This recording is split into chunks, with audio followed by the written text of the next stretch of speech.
Welcome again to the next chapter of accounting, that is basic accounting terms.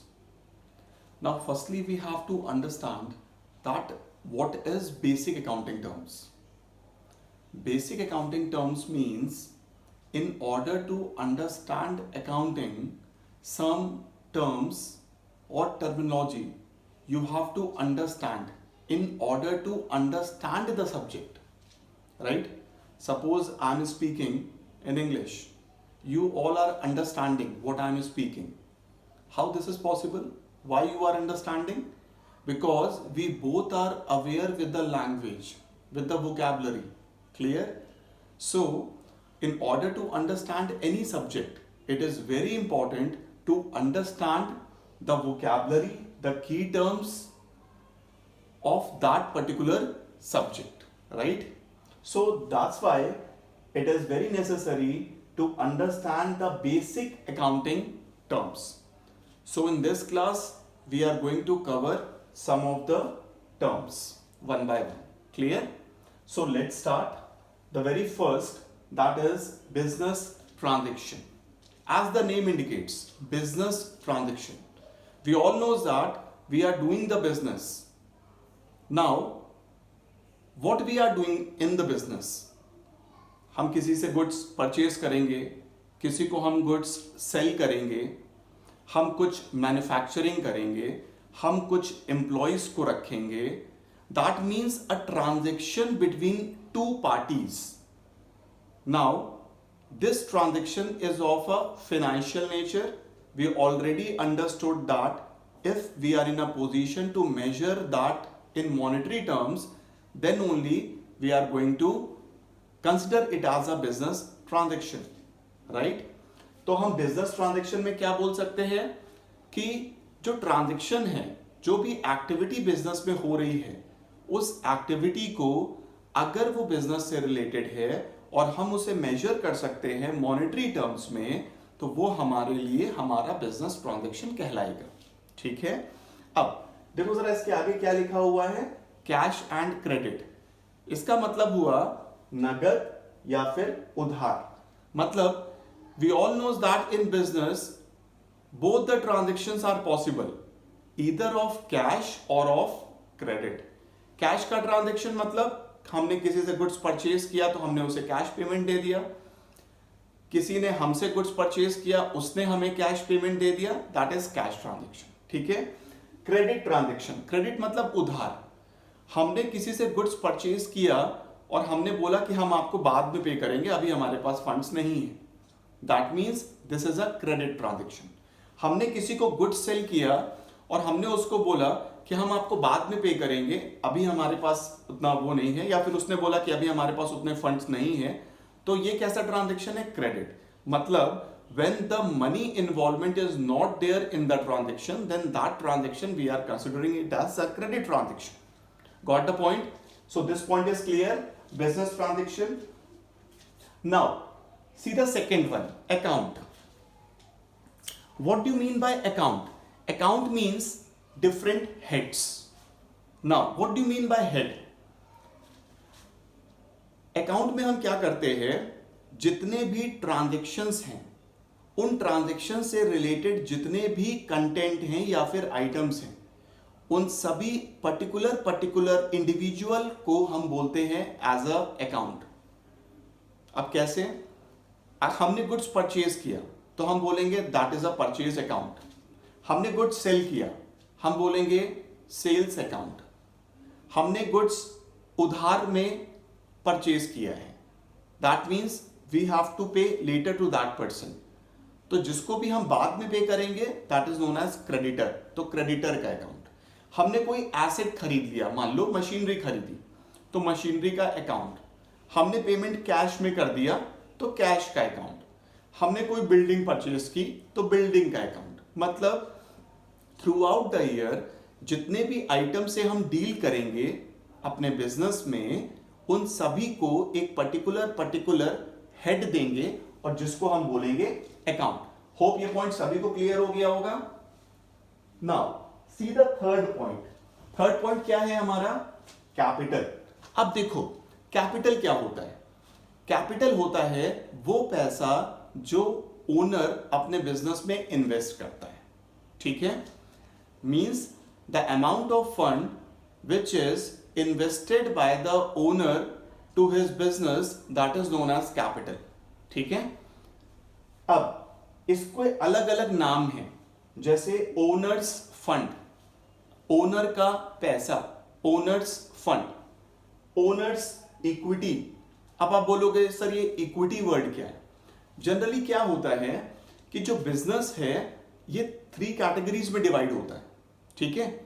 एक होता है जब single owner business को operate करता है, वही मालिक है, वही सब कुछ कर रहा है, पूरा प्रॉफिट उसका है, पूरा लॉस उसका है, उसको हम बोलते हैं सोल प्रोप्राइटरशिप बिजनेस। आया समझ में? अब एक आदमी के पास लिमिटेड कैपिटल हो सकता है और लिमिटेड मैनेजरियल एबिलिटी होती है, ठीक है?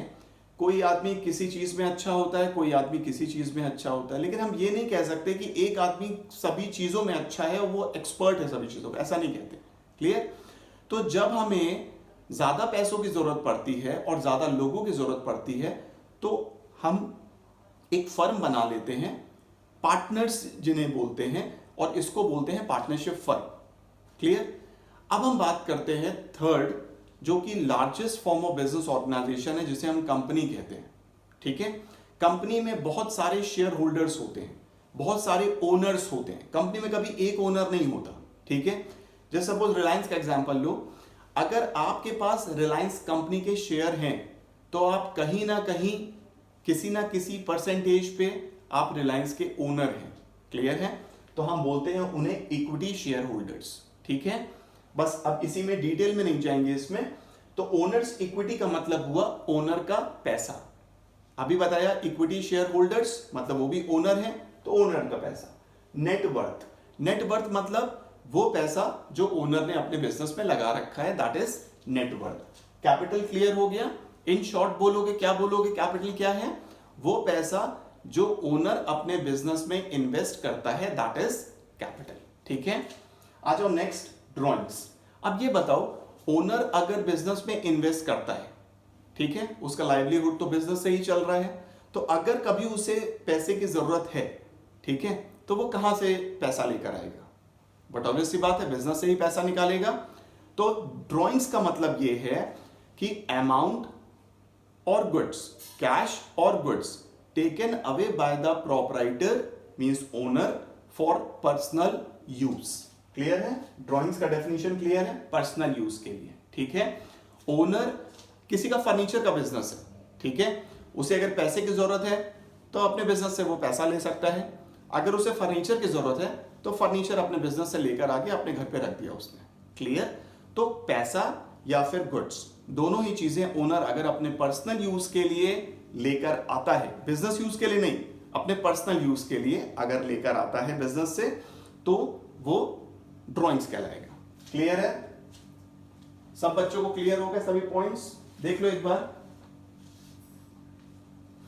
अब आगे बढ़ते हैं, आ जाओ लायबिलिटी पे, ठीक है? लायबिलिटी क्या होती है? Liability means an obligation to पे।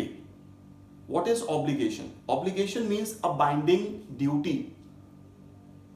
Now what is binding duty? Binding duty means if you are bound to pay, ठीक है? एग्जाम्पल लेके चलते हो, छोटा सा एग्जाम्पल देते हैं आपको। मान लीजिए आपने किसी शॉप से कोई गुड्स परचेज किया, आपके पास पैसे नहीं है, तो आप क्या बोलोगे उसको कि मैं आपको 2-3 दिन बाद पैसा दे देता हूं। तो वो शॉपकीपर ने बोला ठीक है आप लेके जाओ, तो वो गुड्स तो लेकर आप आ गए, लेकिन आपने उसको पैसा नहीं दिया। क्लियर? आपने क्या बोला कि हम पैसा आपको बाद में देंगे, ठीक है? अब समझना, प्रोडक्ट आपके पास है लेकिन आपने पैसा नहीं दिया है, that means you are liable, you are liable to pay to that shopkeeper, that is a liability. अब अगर किसी भी बिजनेस ट्रांजैक्शन के थ्रू आपको यह लगता है कि फ्यूचर में आपको पे करना पड़ेगा, that means that is a liability. दूसरा एग्जांपल देता हूं, मान लो किसी बैंक से आप जाकर के लोन लेकर आते हो, ठीक है? अब लोन तो ले लिया आपने, लोन को रीपे भी करना पड़ेगा, 2 साल, 4 साल, 5 साल, 10 साल, जब भी है, क्लियर है। लेकिन जो लोन आपने लिया है उसको रीपे करना है, you are liable to repay this loan to bank. Got the point. अब देखो जरा इसमें लाइबिलिटी में इंटरनल एंड एक्सटर्नल। अब यहां पर मैं आपको एक चीज बहुत अच्छी तरह से समझाता हूं और ये बहुत बेसिक सा पॉइंट है, सब बच्चे बहुत ध्यान से सुनना। जब अगर आपको अकाउंटिंग अच्छे से समझनी है तो आप अपने आप को एज अ बिजनेस अज्यूम कर लो और मुझको एज अ ओनर अज्यूम कर लो। मतलब आप सोचोगे अरे बिजनेस तो ओनर ही करता है तो दोनों एक हैं, तो इस तरह से आपको अकाउंटिंग कभी समझ में नहीं आएगी। क्लियर। आप अपने आप को अज्यूम करो बिजनेस, मुझे अज्यूम करो ओनर। ठीक है, अब आगे बढ़ता हूं। आप अगर बिजनेस हैं तो आप एक आर्टिफिशियल पर्सन है, ठीक है। अब बिजनेस स्टार्ट होना है तो ओनर आपको क्या करेगा, फंड देगा सबसे पहले, ठीक है। ओनर ने पैसा दिया, अब ओनर ने जितना पैसा दिया उतना सफिशिएंट नहीं है बिजनेस के लिए, और पैसा चाहिए, तो आपने बैंक से भी लोन ले लिया। एग्जांपल दे रहा हूं मैं, आपने बैंक से भी लोन ले लिया। अब समझना बात को, ठीक है। अब 2 लोगों से आपने पैसा लिया, एक मुझसे पैसा लिया अपने ओनर से और एक आपने लिया बैंक से। क्लियर। आपको यह समझ में आ रहा है कि अगर आपने पैसा लिया है तो you are liable to repay this amount, ठीक है। जो पैसा आपको मुझे रिटर्न करना है, जब भी रिटर्न करोगे, जब बिजनेस बंद होगा तब रिटर्न करोगे, वॉटएवर, लेकिन वो पैसा आपको मुझे रिटर्न करना है तो that is your internal liability, ठीक है। अब आप ये बोलोगे तो क्या हम इंटरनल लाइबिलिटी को कैपिटल बोल सकते हैं? एग्जैक्टली आप इंटरनल लाइबिलिटी को कैपिटल बोल सकते हैं, ठीक है। इंटरनल लाइबिलिटी आपकी क्या होती है? कैपिटल। आगे देखो जरा, बैंक को जो पैसा आपको रिटर्न करना है दैट इज एक्सटर्नल। ये बताओ, मैं ओनर हूं, मैं आपके साथ हूं, समझ गए? मैंने ही तो आपको पैसे दिए हैं, तभी तो आप बिजनेस स्टार्ट कर पाए हो। बात समझना, बैंक हमारा घर का आदमी नहीं है, बैंक तो बाहर का आदमी है, इसीलिए ओनर इंटरनल है, बैंक एक्सटर्नल है। तो जो पैसा आपको अपने ओनर को लौटाना है दैट इज इंटरनल लाइबिलिटी, और जो पैसा आपको बाहरी लोगों को लौटाना है बैंक को दैट इज एक्सटर्नल लाइबिलिटी। समझ गए मतलब? ठीक है। अब आ जाओ आगे नॉन करंट एंड करंट पे। समझना ध्यान से, हम बोलते नहीं है ये करंट ईयर है, current year, current this year, ऐसा। तो करंट होगा 12 मंथ्स का और नॉन करंट होगा जो 1 ईयर को एक्सीड कर जाएगा। क्लियर हो गया? वो लाइबिलिटी जो आपको 1 साल से ज्यादा समय के लिए पे करनी है, आपको 1 साल से ज्यादा समय मिल रहा है, आपने बैंक से लोन लिया 10 सालों के लिए, तो आपके पास 10 साल है उसे पे करने के लिए। लाइबिलिटी तो है, लेकिन कैसी लाइबिलिटी है? Non current. कैसी लाइबिलिटी है? एक्सटर्नल। एक्सटर्नल में वो नॉन करंट लाइबिलिटी है। समझ गए? अब सुनना, आपने किसी से गुड्स परचेज किए, आपके पास पैसे नहीं है, आपने कहा 6 महीने बाद देंगे, बोल सकते हो ऐसा? जनरली ट्रांजैक्शन हो जाते हैं, महीने में दे देंगे, 2 महीने में दे देंगे, okay will pay after 6 months. अब ध्यान रखना, वो पर्सन एक्सटर्नल है, लेकिन आपको ये पैसा रिटर्न करना है विद इन अ ईयर, तो आप बोलोगे that is a current liability. Hope सबको ये पॉइंट क्लियर हो गया होंगे, ठीक है। बहुत जरूरी है इन पॉइंट्स को समझना और समझ करके बार बार इसको देखते रहना, बार बार बुक से इसको पढ़ते रहना, तब आपके माइंड में ये चीजें सेट हो जाएंगी।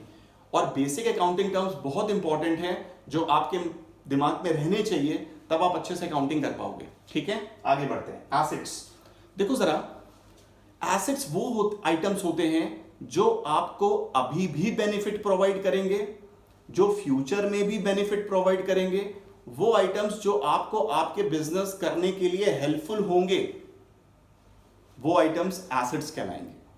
अब मैं एग्जांपल लेके चल रहा हूं, ठीक है। देखो इसमें 3 कैटेगरी हैं, नॉन करंट, करंट और फिक्शियस। नॉन करंट तो अभी अभी मैंने आपको समझाया। नॉन करंट क्या होता है? वो आइटम्स जो आपके पास 1 साल से ज्यादा पीरियड के लिए रहेंगे, दैट इज नॉन करंट। ठीक है, एग्जांपल दे रहा हूं एसेट्स में। सपोज तुम्हारे पास प्लांट एंड मशीनरी है। बिरला फैक्ट्री देखिए, बिरला का बड़ा सा प्लांट है, उसके अंदर मशीन्स सेट है।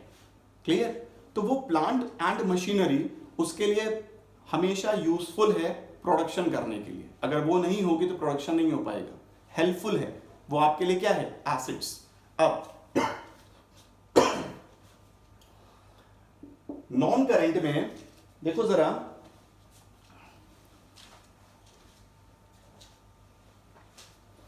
नॉन करंट में हम यहां पर लिखते हैं फिक्स्ड एसेट्स। अभी मैं फिक्स्ड एसेट्स के बारे में बता रहा हूं। फिक्स्ड एसेट्स कौन से होते हैं? जो हमारे पास 1 साल से ज्यादा पीरियड के लिए रहेंगे, वो फिक्स्ड एसेट्स। ठीक है, अब इसी में आ जाता है टैंजिबल, इंटैंजिबल। ठीक है, फिक्स्ड एसेट्स के और एग्जांपल दे देता हूं। लैंड एंड बिल्डिंग, बिरला के पास लैंड भी है, बिल्डिंग भी है। ठीक है, फर्नीचर एंड फिक्सचर्स का एग्जांपल ले लो। बहुत सारा फर्नीचर है, ऑफिस में भी है, प्लांट में भी होगा, बहुत सारा फर्नीचर होगा। क्या बिरला के पास ट्रक्स वगैरह भी हैं? Motor vehicles? हाँ है, मोटर व्हीकल्स भी हैं। देखो, अभी तक मैंने आपको जितने भी एग्जांपल दिए वो सब नॉन करंट हैं। वो सभी एसेट्स आपके पास 1 साल से ज्यादा समय के लिए रहेंगे। अब कितना समय हो ये कोई नहीं कह सकता, लेकिन 1 साल से ज्यादा समय के लिए रहेंगे वो फिक्स एसेट्स। ठीक है, अब इसको दो पार्ट में इन्होंने डिवाइड किया, टैंजिबल एंड इंटैंजिबल। टैंजिबल कौन से होते हैं? टैंजिबल वो होते हैं जिनको हम छू सकते हैं, देख सकते हैं, which we can see and touch, that are tangibles. Intangibles which we can't see and touch, that are intangibles. Example दे देता हूं। लैंड एंड बिल्डिंग छू सकते हैं, देख सकते हैं, हाँ भाई है। प्लांट एंड मशीनरी देख सकते हैं, छू सकते हैं। मोटर व्हीकल्स छू सकते हैं, देख सकते हैं, है। क्लियर है? अब इंटैंजिबल क्या है? Which we can't see and touch. ठीक है, परफेक्ट एग्जांपल है गुडविल। अगर बिरला फैक्ट्री की गुडविल है तो उसका जो सीमेंट बैग्स हैं वो नॉर्मल कॉम्पिटिटर के कंपैरिजन में बहुत ज्यादा सेल आउट होंगे। That are also intangible assets. आगे बढ़ते हैं। करंट। करंट वो एसेट्स होते हैं जो with in a year convert हो जाते हैं, 1 साल के समय के लिए रहेंगे। कैश, आज मेरे पास 5 करोड़ है, कल मेरे पास 10 करोड़ है, फिर मेरे पास 5 लाख है, फिर मेरे पास 2 लाख है। तो जो फ्रीक्वेंट चेंज होता रहेगा बिजनेस ऑर्गेनाइजेशन में, दैट आर करंट एसेट्स। इनमें बहुत सारे एग्जांपल हैं, cash in hand, cash at bank, stock, फिर डेटर्स आ जाते हैं, बीआर आ जाते हैं, तो बहुत सारे एग्जांपल्स हैं। Fictitious assets. अब देखो जरा फिक्शियस क्या होते हैं। फिक्शियस एसेट्स वो एसेट्स होते हैं जिसका बेनिफिट आपको आने वाले समय में मिलता रहता है, वो होते हैं फिक्शियस एसेट्स। अब देखो, फिक्शियस को मैं रिलेट कर रहा हूं इससे, दोनों पॉइंट एक साथ समझ लेना। ठीक है, फिक्शियस एंड डिफर्ड रेवेन्यू। अब देखो, मैंने अभी क्या बताया, फिक्शियस क्या होता है? जिसका बेनिफिट आपको आने वाले सालों में भी मिलता रहेगा, दैट आर फिक्शियस एसेट्स। ठीक है, अब वो आप सोचोगे कि सर एक्सपेंडिचर वाले पार्ट में आप एसेट्स को क्यों मर्ज करके समझा रहे हो? वो मैं इसलिए समझा रहा हूं कि ऐसा एक्सपेंस जिसका बेनिफिट आने वाले सालों में मिलेगा वो कहलाते हैं deferred revenue as well as fixtures. एक बार देखो,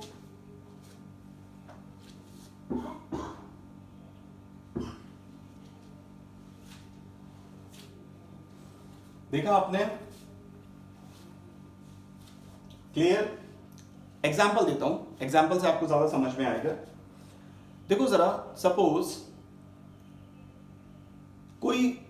आपने कोई बिजनेस ओपन किया, ठीक है, उसके इनॉग्रेशन के लिए आपने किसी सेलिब्रिटी को बुलाया।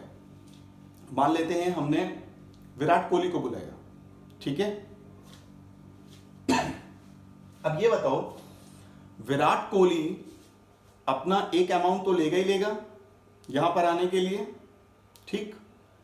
लेकिन इतना तो आप समझ लो कि इसका बेनिफिट आपको आने वाले समय में बहुत मिलेगा। इसीलिए ऐसा एक्सपेंडिचर, डेफर्ड रेवेन्यू, ऐसा एक्सपेंडिचर जिसका बेनिफिट आपको आने वाले सालों में मिलेगा, दैट आर फिक्शियस एसेट्स, ठीक है। और भी डिटेल में हम बात करेंगे जब हम पर्टिकुलर टॉपिक्स में आते जाएंगे, तब हम डिटेल में बात करेंगे। नेक्स्ट पे आइए, रिसिप्ट्स पे। Revenue and capital. रिसिप्ट्स क्या होते हैं? जनरली जब हम कुछ सेल आउट करते हैं, ठीक है, तो जो भी हमें रिसीव होता है, दैट आर रिसिप्ट्स। अब इसमें दो कैटेगरी है, रेवेन्यू एंड कैपिटल। रेवेन्यू क्या होता है? जो टाइम टू टाइम हमें रिसीव होता जाएगा। फॉर एग्जाम्पल, आप हमें हर बार गुड्स बनाएंगे, बेचेंगे, आपको इनकम आता जाएगा, आपके पास रिसिप्ट आता जाएगा, दैट आर रेवेन्यू रिसिप्ट्स, जो फ्रीक्वेंट होंगे, टाइम टू टाइम होते जाएंगे। Clear? Capital receipt. Capital receipts वो रिसिप्ट्स है जो टाइम टू टाइम नहीं होंगे, जो ईयरली नहीं होंगे। जैसे सपोज मेरी एक मशीन पुरानी हो गई, मैंने उसे बेच दिया, ठीक है, 5 साल मैंने यूज किया, बेच दिया, उससे जो पैसा मिला, दैट आर कैपिटल रिसिप्ट्स, ठीक है। डिफरेंस समझ में आ रहा है? एक मशीन से आप कंटिन्यूस गुड्स बना रहे हो, हर साल बेच रहे हो, हर साल पैसा आ रहा है गुड्स से, तो वो रेवेन्यू है। लेकिन अगर जिस मशीन को बना रहे हो, जिस मशीन से गुड्स, उस मशीन को उठा के बेच दिया, तो that are capital receipts. Next, expenditure. Expenditure समझो। एक्सपेंडिचर क्या होता है? बिजनेस को रन करने के लिए कुछ खर्चे तो करने ही पड़ेंगे, तो दैट आर एक्सपेंडिचर्स। देखो जरा, capital expenditures. Capital expenditures are those expenditures which are of a very higher or a bigger amounts. For example, if we purchased a machinery for 5 crores, that is a capital expenditure. मतलब मैं क्या बोलना चाहता हूं कि अगर हम अपने एसेट्स को खरीदते हैं तो ये एक्सपेंडिचर कैपिटल एक्सपेंडिचर कहलाएगा। देखो अभी अभी मैंने एग्जांपल दिया था, बिरला फैक्ट्री के ने खरीदा होगा land and building, plant and machinery, motor vehicles खरीदे होंगे, तो वो क्या हैं? वो एसेट्स हैं, but they are capital expenditures, ठीक है। रेवेन्यू एक्सपेंडिचर, ये बताओ, क्या सैलरी नहीं दोगे? क्या रेंट नहीं दोगे? क्या इलेक्ट्रिसिटी के लिए खर्चा नहीं करोगे? क्या डे टू डे एक्सपेंसेस के लिए खर्चा नहीं करोगे? करना पड़ेगा, तो that are revenue expenditures. Clear है? तो जो हमें मंथली ऑपरेशंस के लिए, ईयरली ऑपरेशंस के लिए चाहिए, वो रेवेन्यू। कैपिटल जो हमें वंस इन अ टाइम चाहिए। प्लांट एंड मशीनरी एक बार सेटअप कर दिया तो 10-20 साल तक हमें उसको कोई भी डिस्टर्ब नहीं करना। होप सभी पॉइंट्स आप लोगों को क्लियर हो गए होंगे। एक बार देख लो सभी पॉइंट्स, और उसके बाद अगर इन पॉइंट्स में कहीं पर भी प्रॉब्लम आता है तो कमेंट सेक्शन में कमेंट कर दीजिएगा, तो मैं उसका आंसर देता हूं आपको, ठीक है। वीडियो बहुत ज्यादा लंबा हो जाएगा, इसीलिए हम क्या कर रहे हैं, अभी हमने सेकेंड चैप्टर के 8 बेसिक अकाउंटिंग टर्म्स कवर किए हैं, ठीक है। नेक्स्ट वीडियो में हम जो भी है कंटेंट उसको कवर करेंगे, ठीक है। Thank you.